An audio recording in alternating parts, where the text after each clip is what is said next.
पूज्य गोस्वामी तुलसीदास जी महाराज ने वो सारे दुनिया के लोगों के लिए कहा कि सुत धारा और लक्ष्मी पापी के भी हुए संत समागम हरि कथा तुलसी दुर्लभ हुए। तो आज दुर्लभ की वस्तु आज यह सुलभ हुआ है और इन महात्माओं की कृपा से हुआ है। और संसार में आज तो सारे लोग भक्ति कर रहे हैं, मगर रामचरितमानस की लाइन सारे संसार के लोगों के लिए आवाज दे रही है कि राम भगत के वही अधिकारी जिनको सत्य संगत अति प्यारी। कि राम के भक्ति का अधिकारी दुनिया में कोई है तो जो सत्संग से प्रेम करता है, सत्संग में आता है। नहीं तो आज राम राम तो दुनिया कह रही है। गोस्वामी तुलसीदास जी महाराज ने वो लाइन भी कहा कि राम नाम सब कोई कहे, ठग ठाकुर और चोर बिना प्रेम रिझत नहीं तुलसी नंद किशोर। कि आज चाहे वो ठग हो चाहे चोर हो, सभी लोग राम का नाम लेते हैं।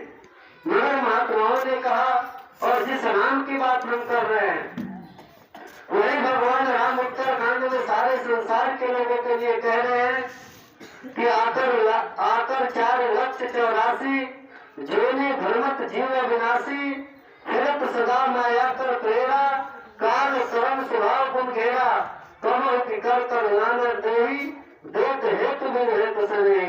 कि परमात्मा को दया आ गई, करुणा आ गई तो मनुष्य का जीवन हमें मिला।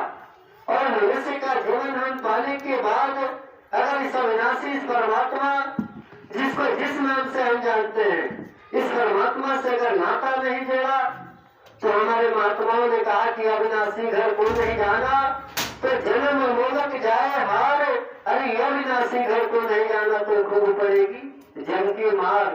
क्योंकि बचोगे नहीं, जिसकी दी हुई जिंदगी तू जी रहे हो, जिसकी दी हुई हवा तू पी रहे हो, जिसकी बनाई हुई दुनिया में सारा कर्म कर रहे हो और कह रहे हो कि परमात्मा न पता है। तो ये पशु नहीं समझ सकते, ये पक्षी नहीं समझ सकते। ये माइक की आवाज 18-20 साल से दिया जा रहा है। अगर है दुनिया के लोगों, अगर आप लोगों ने नहीं समझा तो आपके पुरातन महात्मा आपके लिए कह के चले गए कि आहार निद्रा भय में गुणानी, समान चेतान ज्ञान अधिकम विशेषम, ज्ञान हीना पशु भी समाना। कि ज्ञानहीन मनुष्य पशु के समान कह दिया गया। अब आप विचार करो कि हम किस श्रेणी में हैं। अगर अपने आप को ज्ञानी मानते हो तो भगवान किशन जी महाराज ने 13 अध्याय के 11 श्लोक में ज्ञान की परिभाषा बताया है। कहा कि आध्यात्मिक ज्ञान में निष्ठ स्थिति तथा तत्व ज्ञान के अर्थ परमात्मा को सर्वत्र और सदैव देखना ज्ञान है। और परमात्मा को सर्वत्र और सदैव आज निराकार आध्यात्मिक मिशन आज माइक लगाकर ऐसे परमात्मा की जानकारी दे रहा है जिस परमात्मा को आप जन्म जन्मांतर से ढूंढ रहे हो, जिसके बारे में कबीर साहब ने कहा कि कस्तूरी कुंडल बसे मृग ढूंढे बनवाई, ऐसे घट राम है जो अंधी दुनिया देखे ना। कि ऐसे घट में जो राम है जो सबके घट में बैठा है, जिसके बारे में सत्संग जी यहाँ तक कहा कि ईश्वर अंश जीव विनाशी, कि ईश्वर का अंश सबके अंदर ही बैठा है। ये घट वासी है, इसको अविनाशी कहा गया, जिसको पूरा प्रलय होने के बाद भी जिसका कभी नाश नहीं होता। तो ऐसे परमात्मा की पहचान आज मिशन करा रहा है, माइक लगाकर आवाज दे रहा है। और कई वर्षों से महात्मा माइक लगाकर इसी संदेश को दे रहे कि भाई कभी न सोया क्या करे, कि उठ और तू जाग, अताई के संग बिछड़ा कि ताई के संग लाग। कि इंसान तो जिस परमात्मा से बिछड़ा हुआ है इससे कोई नाता जोड़ ले। अगर जीवन में इंसान इससे नाता जोड़ लेता है तो फिर उसके जीवन में वो कहा भी गया है कि स्थिरता आ जाती है। सरिता जल जल मह निज जाई, अब वही अचल जब जीव हरि पाई। जब इस जीव इस हरि इस परमात्मा को पा लेता है तो उसके जीवन में स्थिरता आती है और तभी ऐसा शरीर भवसागर से पार होता है।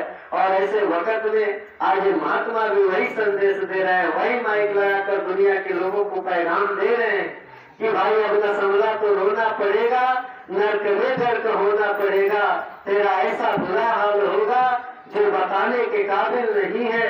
तेरा हर श्वास अनमोल मोती जो गंवाने के काबिल नहीं है। ये श्वास जो मिला है ये हमें किस लिए मिला है? इस मालिक से नाता जोड़ने के लिए। और शास्त्र में जी वो महात्मा भजन भी गाते हैं कि सांसों का क्या भरोसा, रुक जाए कब कहाँ पे, कि इसका क्या भरोसा है। कबीर साहब ने कहा कि क्या भरोसा है जिंदगानी का, आग में बुलबुला है पानी का, तो इसका भरोसा ही नहीं है। तो आज वक्त हमें मिला है, ये कल मिले या ना मिले, तो आज हम इस परमात्मा इसके साथ नाता जोड़कर हम अपने जीवन में सुख और शांति और आनंद ला सकते हैं। क्योंकि कहा गया है, महात्माओं ने यहाँ तक शास्त्रों में बात आई कि नहीं दरिद्र सम दुख जग माही, असंत मिलन सम सुख जग नाही, कि संतों के मिलने से बाद ये धरती को कोई सुख नहीं है।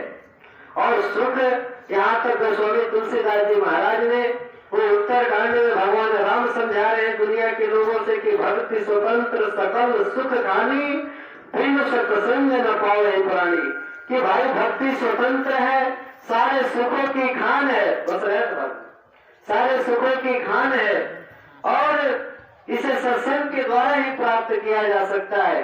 नहीं तो आज संसार में लोग भक्ति तो कर रहे हैं, दास वो बात कह रहा है कि इस समय हम जी रहे हैं, खा रहे हैं कलयुग में, और भक्ति हम सतयुग की कर रहे हैं। उत्तरकांड और रामचरितमानस का आगे 102 नंबर ख की लाइन है, सारे संसार के लोगों के लिए गोस्वामी तुलसीदास जी महाराज ने चारों युगों की भक्ति बताया। कहा कि कृतयुग सब जो गीत है ज्ञानी, हरिकर ध्यान तजय को प्राणी, कि अगर सतयुग के युग में किसी ने भक्ति किया तो इस निराकार का ध्यान करके भक्ति करके भव सागर से पार हुआ। थोड़ा नीचे हम चले आए तो द्वापर कर रघुपति पद पूजा, कि द्वापर में अगर किसी ने भक्ति किया तो समय के सदगुरु किशन जी महाराज के चरणों की भक्ति करके भव सागर से पार हुआ। और थोड़ा नीचे चले आए तो त्रेता की बात आई, तो कहा कि त्रेता विविध जग के नर करही, प्रभु समर्पित कर्म भव तरह, कि त्रेता के अंदर अगर किसी ने भक्ति किया तो नाना प्रकार के हवन यज्ञ पूजा पाठ करके पार हुआ। मगर गोस्वामी तुलसीदास जी महाराज ने कहा कि कलयुग में कौन सी भक्ति बताया, तो कहा कि कलयुग केवल नाम आधारा, सुमिर सुमिर नर उतर उपारा, कि कलयुग में केवल एक आधार इस राम का ले लेगा। यहाँ तक गोस्वामी तुलसीदास जी महाराज ने वो आगे लाइन में भी कहा कि समझत सरिस नाम और नामी, कि भाई ये वस्तु है तो इसका नाम है, ऐसे परमात्मा जिस नामी है इसकी पहचान कर ले। और शास्त्र में जब पहचान करके हम इसकी भक्ति करेंगे तभी